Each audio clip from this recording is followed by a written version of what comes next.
Bonjour, ici Clément Koulibaly, j'espère que vous allez bien. Moi, par la grâce de Dieu, ça va mieux. Un peu souffrant, mais le Seigneur m'a restauré, que son nom soit béni. Donc, avant d'aller plus loin, on va simplement prier. Seigneur, nous voulons te bénir, te rendre grâce, te dire merci pour le souffle de vie, pour ta présence dans nos vies. Merci pour tout ce que tu fais en nous, à travers nous et pour nous, Père très saint. Que la gloire, l'honneur, la puissance te reviennent pour les siècles des siècles. Et merci pour ce que nous allons entendre, ce que nous allons partager. Dans le nom de Jésus, Amen. Donc, j'espère que vous allez vraiment bien. Nous sommes toujours dans notre série de messages sur la sagesse. Et je fais un petit rappel. La dernière fois, donc le premier message qu'on a apporté il y a 2 semaines, je crois, c'était quelques manifestations de la sagesse. Donc on aurait pu l'intituler « Voilà la sagesse ». Donc on a vu différents aspects qui nous amenaient à comprendre ce qu'était la sagesse ou des manifestations de sagesse qu'on pouvait avoir, mais en l'ignorant peut-être même. Des choses qu'on faisait, qu'on ignorait, mais qui faisaient partie de la sagesse. Et donc vous pourrez écouter ce message-là, quelques manifestations de la sagesse. Et la semaine dernière, c'était quelques actions concrètes de la sagesse. Et là, on a vu que la sagesse nous appelait, la sagesse nous protège du mal, nous rend heureux, apporte la réflexion, etc., etc.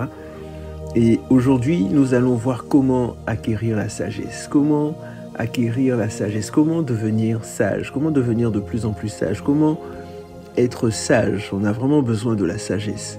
Et bien entendu, la source de la sagesse, c'est Dieu. Elle réside en Dieu.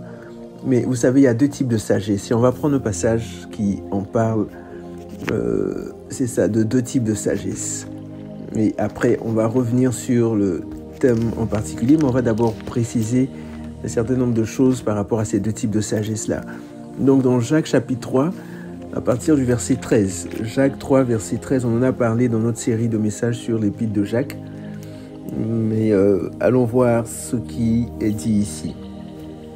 Jacques 3, verset 13.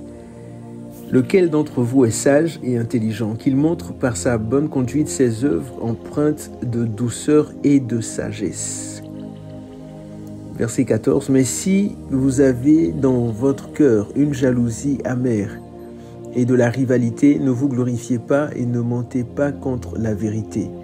Cette sagesse n'est pas celle qui vient d'en haut, mais elle est terrestre, charnelle, démoniaque. Car là où il y a jalousie et rivalité, il y a du désordre et toute espèce de pratique mauvaise. La sagesse d'en haut est d'abord pure, ensuite pacifique, modérée, conciliante, pleine de miséricorde et de bons fruits, sans partialité, sans hypocrisie. Le fruit de la justice est semé dans la paix par les artisans de paix. » Donc vous voyez, donc il y a 2 types de sagesse. Donc il y a des gens qui sont très sages. Des gens qui sont très sages mais qui ne connaissent pas le Seigneur Jésus, qui n'ont pas Dieu dans leur vie, dans leur cœur, qui ne marchent pas avec le Seigneur, mais qui sont sages. Mais cette sagesse n'est pas une sagesse céleste, mais une sagesse terrestre. N'est pas la sagesse d'en haut, mais la sagesse de la terre. N'est pas la sagesse de Dieu, mais je dirais la sagesse du diable, démoniaque. C'est un peu fort ce que je dis, mais si je reprends les passages, je reprends ce qui est dit ici, les arguments, les éléments ne glorifient pas le Seigneur, ne viennent pas de Dieu. Regardez, on dit, mais verset 14, « Mais si dans votre cœur une jalousie amère, vous voyez, ou un zèle amer, cette jalousie amère qui ne vient pas de Dieu, une rivalité, et s'il y a la rivalité, il y a une jalousie amère, ne vous glorifiez pas et ne mentez pas contre la vérité. » Cette sagesse, vous voyez, la sagesse où il y a une jalousie amère, où il y a de la rivalité, même de la haine et tout. Donc cette sagesse n'est pas celle qui vient d'en haut, mais elle est terrestre, charnelle, démoniaque. Vous voyez? Donc il y a une sagesse qui est terrestre, qui vient de la terre, qui est charnelle. Vous voyez? Donc la chair, l'âme et tout de l'être humain, et elle est démoniaque. Car là où il y a la jalousie, la rivalité, il y a du désordre et toute espèce de pratique mauvaise. Donc ça, c'est la sagesse terrestre. Donc, on peut être animé de ce genre de sagesse, là, être très sage, dire de belles choses, de belles phrases et tout, mais une sagesse démoniaque. Tandis que la sagesse divine, C'est une sagesse qui est pure, pacifique, modérée. Vous voyez, pure, pacifique, modérée, conciliante, pleine de miséricorde et de bons fruits, sans partialité, sans hypocrisie. 7 éléments bien précis, 7 le chiffre de la perfection, la sagesse d'en haut. Donc, je nous encourage à rechercher la sagesse d'en haut, la sagesse de Dieu. C'est la meilleure sagesse. Et comment acquérir la sagesse? Comment devenir sage? Dans Proverbe 4, on a un élément de réponse qu'on va creuser. Dans Proverbe 4, à partir du verset 5, mais allons d'abord au verset 1. Une petite mise en contexte. Écoutez mes fils l'instruction d'un père et soyez attentifs pour connaître l'intelligence, car je vous donne un bon savoir. Ne rejetez pas mon enseignement. J'étais en effet un fils pour mon père, un fils tendre et unique auprès de ma mère. Il m'enseignait alors et me disait « Que ton cœur retienne mes paroles. Garde mes commandements et tu vivras. Acquiert la sagesse, acquiert l'intelligence. Ne sois pas oublieux et ne dévie pas des paroles de ma bouche. Ne l'abandonne pas, elle te gardera, aime-la et elle te protégera. Voici le commencement de la sagesse, acquiert la sagesse et avec tout ton acquis, acquiert l'intelligence. Exalte-la, elle t'élèvera, elle fera ta gloire. Et si tu l'embrasses, elle mettra sur ta tête un gracieux ruban et elle t'ornera d'un magnifique diadème. Vous voyez, verset 7, acquiert la sagesse et avec tout ton acquis, acquiert l'intelligence. Donc, comment acquérir la sagesse? Mais en acquérant la sagesse, c'est assez particulier. Et acquérir la sagesse, acquérir l'intelligence. Ne sois pas oublieux. Mais comment faire pour acquérir cette sagesse-là? Comment devenir sage? La toute première raison, donc il y a 4 points que je vais partager avec vous. Donc le tout premier point, c'est comment acquérir la sagesse, c'est en la demandant à Dieu. En la demandant tout simplement, par la prière.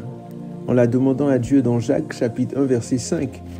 Jacques nous donne la clé pour avoir la sagesse. Il dit, si quelqu'un d'entre vous manque de sagesse, qu'il la demande à Dieu, qui donne à tous libéralement et sans faire de reproches, et elle lui sera donnée.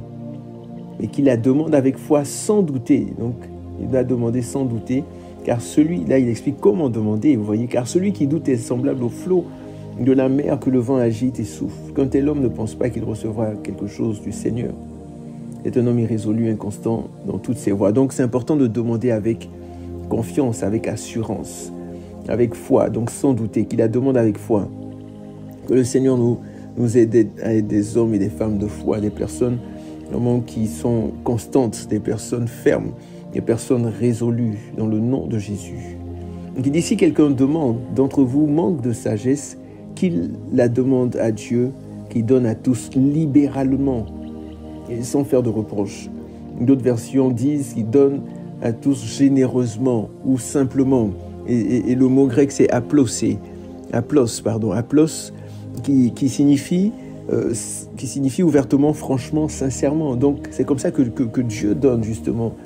Et ça veut dire, et pendant qu'il donne généreusement, Dieu veut donner sa sagesse. Il veut qu'on puisse lui demander un esprit de sagesse, sa sagesse, afin de pouvoir changer notre monde, avoir un impact dans la vie des personnes autour de nous, nous-mêmes être transformés, voir les choses de la vie différemment.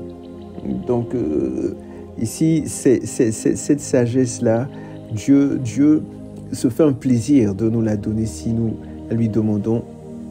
Donc, vraiment, par ce message, de nous encourager, encore une fois, à demander la sagesse à Dieu. Et Dieu, comment est-ce qu'il la donne? Il la donne libéralement, généreusement, simplement, ouvertement, franchement, donc de tout son cœur, en fait. Et c'est ce qu'il a fait lorsque, comment est-ce qu'il s'appelle, Salomon, le fils de David. Salomon lui a demandé l'intelligence, la sagesse et tout, et Dieu lui a donné au-delà de tout ce qu'il pouvait penser, désirer ou espérer. Donc, vous voyez, et il y a plein d'autres exemples où Dieu a déversé sa sagesse dans le cœur de certaines personnes qu'on pourrait voir éventuellement dans d'autres messages. Mais là, nous voyons clairement que c'est vraiment quelque chose qui fait plaisir au Seigneur. Donc, vraiment, si ce n'est pas encore dans vos sujets de prière, vraiment, je vous encourage à rajouter ce point-là. Seigneur, donne-moi ta sagesse, ton esprit de sagesse. Remplis-moi, Seigneur, remplis-nous ton esprit de sagesse. Nous un peu plus de sagesse, qu'on soit sage, Seigneur, sage et intelligent. Et ensuite, ce qui est intéressant ici, c'est que, regardez, ici il est dit, non seulement il donne libéralement et sans faire de reproche. Sans faire de reproche, non, il n'y a aucun problème. Regarde, ça me fait plaisir de te donner cela. Donc le premier point, comment acquérir la sagesse, comment recevoir la sagesse, comment devenir sage, c'est en demandant à Dieu. En demandant à Dieu. Le deuxième point pour avoir la sagesse, c'est par rapport à la parole de Dieu en fait.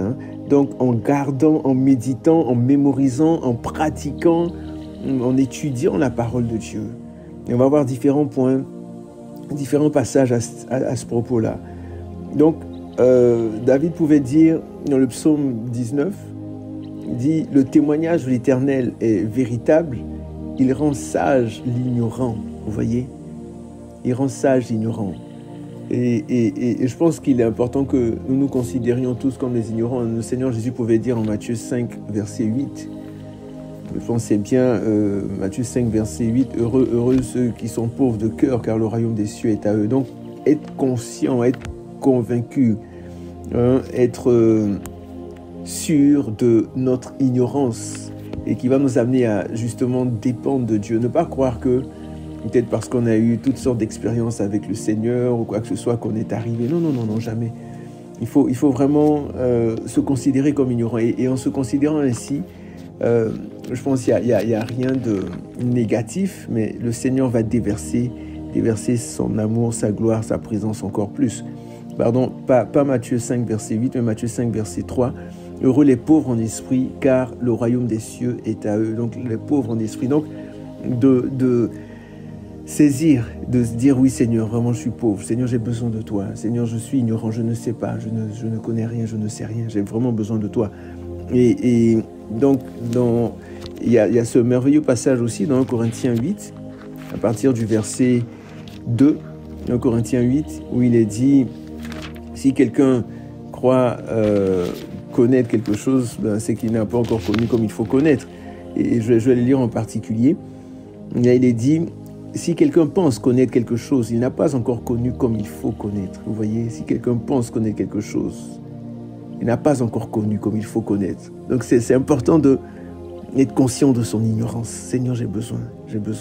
Et David, prophétisant, voyant ça, disait, il rend sage l'ignorant. Le témoignage de l'Éternel est véritable, il rend sage l'ignorant. Et quand on parle du témoignage de l'Éternel, je pense que vous vous rappelez, lorsque donc il y avait dans le tabernacle, il y avait le parvis, il y avait le lieu saint, le lieu très saint. Mais dans le lieu très saint, il y avait l'arche de l'alliance, donc l'arche et au-dessus de l'arche, il y avait le propitiatoire, donc cette grande boîte-là, qui est l'arche, et puis il y avait le propitiatoire, le couvercle, et dans l'arche, il y avait un pot de manne qui représente la parole de Dieu, il y avait le bâton d'Aaron qui avait fleuri, avec des bourgeons et tout, qui représente la vie, la résurrection, Jésus-Christ comme la vie, la résurrection, et il y avait également les tables, les 10 commandements, les tables que le Seigneur a données à Moïse, sur lesquelles le Seigneur a écrit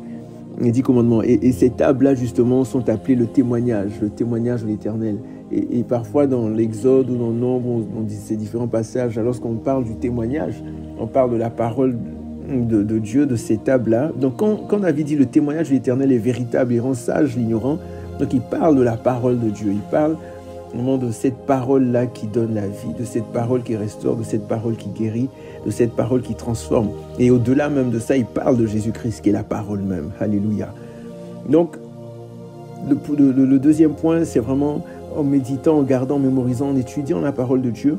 Dans notre passage, dans le psaume 119, vraiment un psaume extraordinaire pour la parole. Vous voyez, par rapport à la parole de Dieu, il y a 3 psaumes spécifiques, vraiment qui doivent être chers à nos cœurs. Le psaume 1, le psaume 19 et le psaume 119. Quand vous mettez 1 et 19, ça fait 119. Oui, c'est intéressant. Donc, c'est vraiment des psaumes qui élèvent la parole de Dieu, qui vraiment mettent l'emphase sur la parole de Dieu, qui parlent de l'importance de la parole de Dieu, des bienfaits de serrer la parole de Dieu dans nos cœurs, des bienfaits de nous rapprocher de la parole de Dieu, de nous rapprocher de Christ, de nous rapprocher des desseins de Dieu. Donc le psaume 119, à partir du verset 99, on va lire 2 versets ici, le psaume 4, verset 99 et le verset 100. Le psaume 119, verset 99, donc le psalmiste, donc David qui pouvait dire, il dit « Je suis plus avisé que tous mes maîtres, car tes préceptes font ma méditation. » Une autre version dit « Je suis plus instruit que tous mes maîtres, car tes préceptes sont l'objet de ma méditation, ou font l'objet de ma méditation. Je suis plus instruit, je suis plus avisé que tous mes maîtres. » Donc l'élève a dépassé le maître, alléluia. Pourquoi? Mais à cause de la sagesse, parce qu'il a reçu la sagesse, parce qu'il est dans la parole.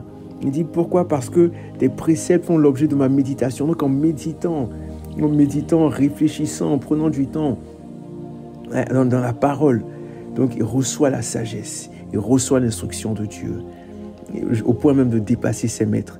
Le verset suivant, le psaume 100, dit, dit, voilà, j'ai plus d'intelligence que les vieillards, car je garde tes statuts. Donc, une autre version dit, j'ai plus d'intelligence que les vieillards, car j'observe tes ordonnances. Vous voyez? Donc, encore une fois, j'ai plus d'intelligence que les vieillards. Normalement, les vieillards, bien sûr, sont sages, la sagesse, normalement. Mais là c'est un jeune qui parle. Et étant jeune, et malgré la jeunesse, tellement je suis dans la parole, tellement je suis dans la recherche de Dieu, tellement je suis en train de creuser, essayer de comprendre, prendre du temps dans la parole de Dieu. Cette parole-là me change, me transforme et me donne même plus d'intelligence. Non seulement, oui, m'instruit plus que tous mes maîtres, mais me donne plus d'intelligence que les vieillards. Donc, la parole de Dieu. Un troisième exemple, par rapport à la parole, donc de la bouche de notre Seigneur et Sauveur Jésus-Christ lui-même, c'est lorsqu'il partageait sur le sermon sur la montagne, et à la fin du sermon, le Seigneur Jésus pouvait dire, donc au verset 24, Matthieu 7, verset 24, il dit, ainsi quiconque entend de moi ces paroles, donc toutes les paroles qu'il a dites, dans Matthieu 5, 6 et 7, verset 24, il dit un peu une sorte de conclusion, il dit, ainsi quiconque entend de moi ces paroles et les met en pratique sera semblable à un homme prudent qui a bâti sa maison sur le roc. Vous voyez, il sera semblable à un homme prudent, donc à un homme sage ou un homme sensé qui a bâti sa maison sur le roc. Vous voyez, et le mot prudent ici, c'est le mot phronimos. Phronimos qui signifie intelligent, sage, prudent, c'est-à-dire attentif à ses intérêts. Donc, quels sont tes intérêts? Est-ce que tu es intéressé par les choses du monde, etc. ou tu es intéressé par Dieu, par sa parole? Et justement, c'est ce qui va rendre sage. Ils disent, quiconque entend de moi ces paroles, pas juste le fait d'entendre, mais les mettre en pratique, donc pratiquer.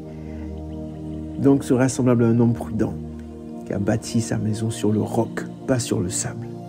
Vous voyez, donc la parole de Dieu justement, nous permet de devenir sages aussi. Ça, c'est le deuxième élément. Et lorsque, juste terminer ce point-là, quand on parle de prudent, c'est le même mot qui est utilisé dans Matthieu 25 et dans d'autres passages, lorsqu'on parle, par exemple, des 10 vierges. On nous dit il y avait 5 folles et 5 sages. Donc les sages, donc c'est le mot phronimos aussi qui est utilisé. Donc 5 prudentes, vous voyez. Donc c'est un peu ça. On nous dit aussi, Jésus qui pouvait dire, soyez prudents comme le serpent et simple comme la colombe. Voilà, donc je récapitule rapidement comment obtenir la sagesse. Donc premièrement, nous avons vu que c'est en demandant à Dieu, en priant par la prière, en demandant à Dieu, Dieu qui donne libéralement.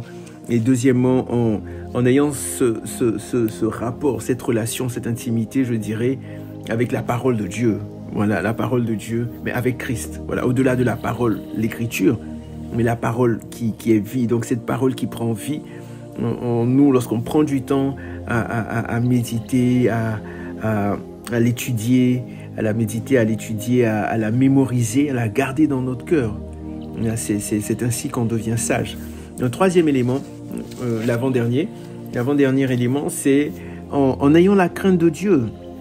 Vous voyez, il y a plusieurs passages qui nous parlent de la crainte de Dieu, mais dans Proverbe 15, verset 33, il est dit La crainte de l'Éternel enseigne la sagesse et l'humilité précède la gloire. La crainte de l'Éternel enseigne la sagesse. Donc, en ayant cette crainte de Dieu, la crainte de l'Éternel, donc on va recevoir cet enseignement de la sagesse là, de dire mais Seigneur, qu'est-ce que toi tu vois, comment tu comprends ça?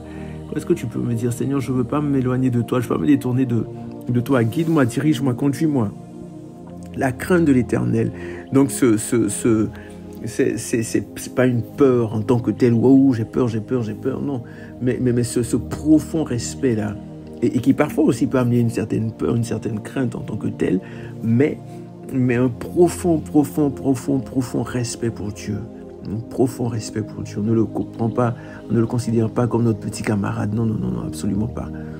Donc, en ayant la crainte de Dieu. Et finalement, quatrième et dernier point, comment recevoir la sagesse, comment acquérir la sagesse? C'est en la recevant du Saint-Esprit, en comptant sur le Saint-Esprit. En nous appuyant sur le Saint-Esprit, en développant aussi une intimité, une relation avec le Saint-Esprit. Alléluia. Acte 4, verset 6. Acte chapitre 6, verset 3. Donc c'est l'histoire d'une mise en contexte. Dans Acte 6, on a une sorte de problème qui se lève. Donc l'église qui démarre, l'église primitive, et il y a une sorte de conflit entre les veuves juives et les veuves grecques ou hellénistes, et le moyen de résoudre cette situation, donc inspiré par le Saint-Esprit, Pierre qui dit, je crois que c'est Pierre, donc on va prendre le passage, Acte 6, verset 3, voilà, on va prendre, je vais lire à partir du verset 1 pour la mise en contexte. Il dit voilà, en ce jour-là, comme les disciples se multipliaient, les hellénistes, donc en fait c'est les juifs de la dispersion, et les hébreux c'est ceux de la Palestine. Donc les hellénistes, vous voyez, donc qui murmurèrent contre les hébreux. Donc on dit en ce jour-là, comme les disciples se multipliaient, les hellénistes murmurèrent contre les hébreux parce que leurs veuves étaient négligées dans le service quotidien. Les 12 convoquèrent alors la multitude des disciples et dirent « Il ne convient pas que nous délaissions la parole de Dieu pour servir aux tables.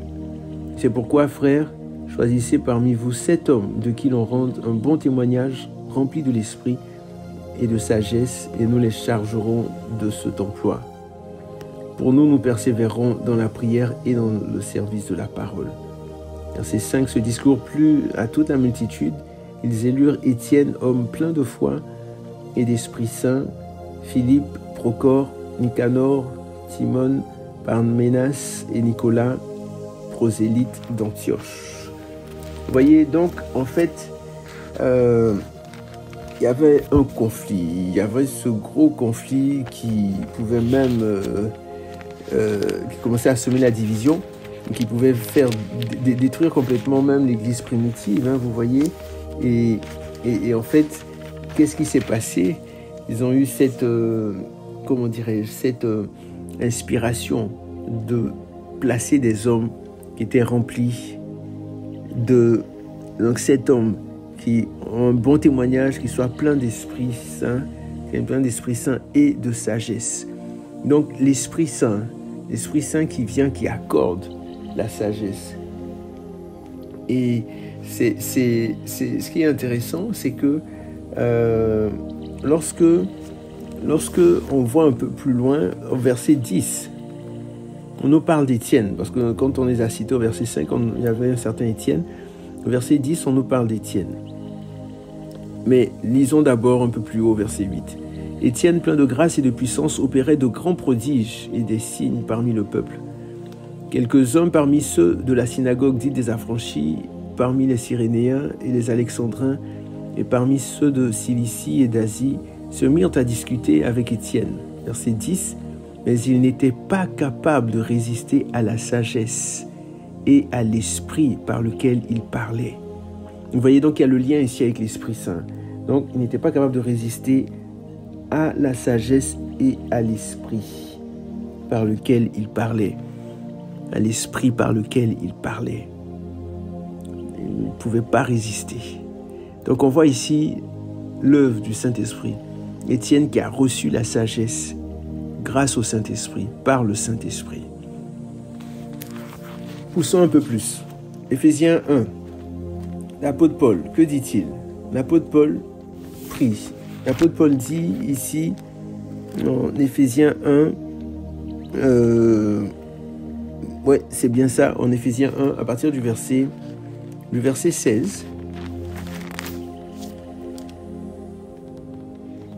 D'abord au verset 15, voilà, c'est pourquoi moi aussi, ayant entendu parler de votre foi au Seigneur Jésus et de votre amour pour tous les saints, je ne cesse de rendre grâce pour vous, je fais mention de vous dans mes prières, afin que le Dieu de notre Seigneur Jésus-Christ, le Père de gloire, vous donne un esprit de sagesse et de révélation qui vous le fasse connaître.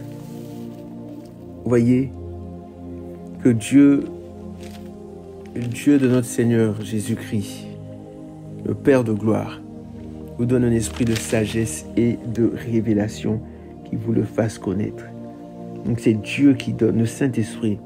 Vous voyez, il dit, il donne un esprit de sagesse. Dieu donne un esprit de sagesse et de révélation qui vous le fasse connaître, qui illumine les yeux de votre cœur, afin que vous sachiez quelle est l'espérance qui s'attache à son appel et la glorieuse richesse de son héritage au milieu des saints. Quelle est la grandeur surabondante de sa puissance envers nous qui croyons selon l'action souveraine de sa force. Amen, amen. Donc vous voyez, c'est vraiment quelque chose de fort, de puissant. Donc en recevant la sagesse du Saint-Esprit. Donc dans notre relation, dans notre intimité avec le Saint-Esprit nous communique. Il communique cette sagesse-là. Il nous la communique. Et un dernier passage, c'est dans Colossiens 1, je crois. Ouais, toujours Paul qui prie, c'est ça. Colossiens 1, la même idée qu'Éphésiens un petit peu. Colossiens 1, à partir du verset 9, il est dit, c'est pourquoi nous aussi, depuis le jour où nous l'avons appris, où on a appris l'esprit qui vous anime, votre démarche par rapport à l'évangile et tout ça, donc les Colossiens. Verset 9, il dit, c'est pourquoi nous aussi, depuis le jour où nous l'avons appris, nous ne cessons de prier Dieu pour vous et de demander, voici le sujet, que vous soyez remplis de la connaissance de sa volonté en toute sagesse et intelligence spirituelle. Que vous soyez remplis, donc le sujet de prière en fait, vous soyez remplis, donc en intimité avec le Saint-Esprit, que vous soyez remplis de l'esprit de sa connaissance. Est-ce que je dis bien? Que vous soyez remplis, voilà. Nous sommes priés que vous soyez remplis de la connaissance de sa volonté, pardon. Que vous soyez remplis de la connaissance de sa volonté en toute sagesse et intelligence spirituelle. Qu'est-ce que ça veut dire? Donc, dans la Bible du semeur, c'est ce que ça dit. Vous soyez remplis de la connaissance de sa volonté en toute sagesse et intelligence spirituelle. Dans la version semeur, il est dit aussi, depuis le début où nous avons entendu parler de vous, nous aussi, nous ne cessons de prier Dieu pour vous. Voici le sujet de prière que je nous encourage tous à faire. Nous lui demandons qu'il vous fasse connaître pleinement sa volonté. Seigneur, fais-nous connaître ta volonté, Père très saint. Il dit qu'il nous fasse connaître pleinement sa volonté. Comment? En vous donnant par le Saint-Esprit une entière sagesse et un parfait discernement. Donc en vous donnant par le Saint-Esprit. Donc c'est par rapport au Saint-Esprit, c'est le Saint-Esprit. Nous donnons par le Saint-Esprit une entière sagesse et un parfait discernement. On a tellement besoin de ça aujourd'hui. Tellement besoin, plus que jamais. Une entière sagesse et un parfait discernement. Seigneur, je prie, Seigneur, oui, pour un déversement de cet esprit de sagesse, discernement dans le nom de Jésus. Donc, voilà, donc si je récapitule, c'est vraiment comment acquérir la sagesse, comment devenir sage, comment avoir la sagesse. Donc, le premier point qu'on a vu, en fait, c'est en demandant à Dieu. Ensuite, on a vu que c'était en ayant une relation vraiment avec la parole de Dieu, vraiment donc grâce à la parole de Dieu, donc à la prière, en demandant à Dieu, ensuite la parole de Dieu, donc en la méditant, en l'étudiant, en la gardant, en la mémorisant, en la mettant en pratique, très important, la mise en pratique. Troisièmement, c'est en ayant la crainte de l'Éternel. On a parlé un petit peu de la crainte de l'Éternel et finalement, en la recevant à travers le Saint-Esprit, dans notre intimité avec le Saint-Esprit, grâce au Saint-Esprit. Alléluia. Donc, Seigneur, merci. Seigneur, je prie que tu déverses ta sagesse dans nos cœurs, dans nos vies. Seigneur, que tu augmentes, Seigneur. Oui, que tu nous donnes encore plus de ta sagesse, ton esprit de sagesse, d'intelligence, Seigneur. Oui, Seigneur, nous avons vraiment besoin de toi. Nous avons vraiment besoin de ta sagesse. Merci, Seigneur, pour l'exaucement de nos prières, de cette prière, Père. Que la gloire, l'honneur, la puissance te reviennent pour les siècles des siècles. Amen. Merci de bénir toutes les personnes qui vont entendre ce message, qui l'entendent et fais éclater ta gloire dans leur vie. Seigneur, une plus grande manifestation de ta sagesse en eux, dans le nom de Jésus. Amen.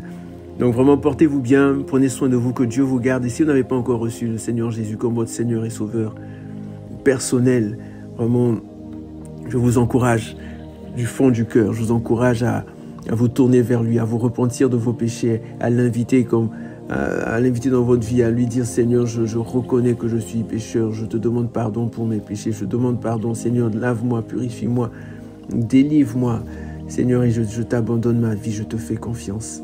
Et s'il y a quoi que ce soit, n'hésitez pas, vous pouvez me contacter. Donc prenez soin de vous, que Dieu vous garde, et surtout n'oubliez pas que Jésus revient très très bientôt. Et dernier point, recevoir Jésus, c'est la décision la plus importante qu'un être humain puisse prendre sur cette terre. Donc je vous encourage, encore une fois, à faire de Jésus, si ce n'est pas encore le cas, faire de Jésus votre Seigneur et Sauveur personnel. Merci, à la prochaine, que Dieu vous bénisse.